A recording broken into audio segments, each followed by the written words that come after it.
হইবে।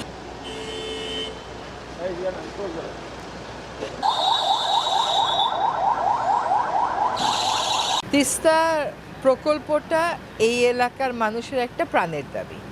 এটা এই অন্তর্বর্তী সরকার মূল্যায়ন করেছে এবং বিবেচনায় নিয়েছে। তিস্তা একটা অনেক বড় প্রকল্প এবং এই প্রকল্পের অনেক ধরনের অনুষঙ্গ আছে, অনেক ধরনের কম্পোনেন্ট থাকার কারণে এইটার স্টাডিটা একটু ভালো করে করতে হচ্ছে। আমাদের পক্ষ থেকে যা করার সেটা আমরা করে চীন সরকারকে পাঠিয়ে দিয়েছি।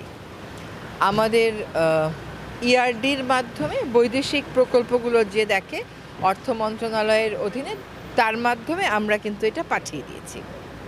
এখন চীন সরকারের বিশেষজ্ঞ দলরা এটা যাচাই বাছাই করছে।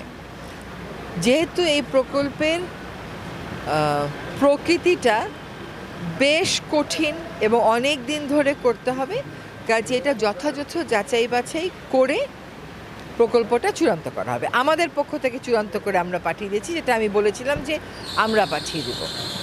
এখন এটা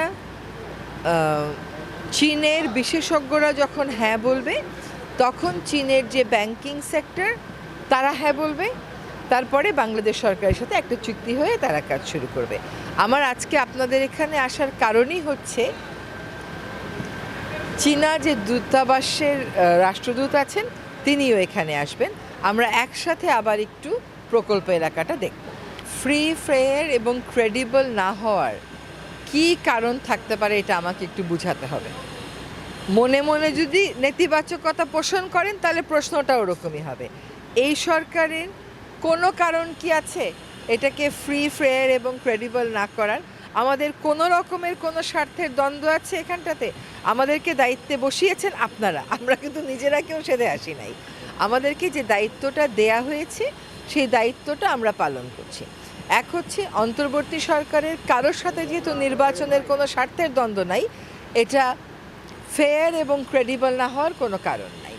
2 নম্বর বিষয় হচ্ছে যেহেতু এখানে প্রধান রাজনৈতিক দলেরা সকলেই নির্বাচনমুখী, দেশের মানুষ ভোট দিতে চায়, সুতরাং এটা সকলে মিলেই যেন আমরা ফ্রি ফেয়ার করে ফেলি। একটা নির্বাচনের মধ্যে যদি ভিন্ন কোনো এলিমেন্ট ঢুকেও পড়ে, ধরেন কোনো একটা এলাকায় ব্যক্তি স্বার্থে কেউ একটা গণ্ডগোল করলো, এটা সরকারের পাশাপাশি প্রশাসনের পাশাপাশি জনগণেরও দায়িত্ব, ভোটারেরও দায়িত্ব সেটাকে প্রতিহত করা।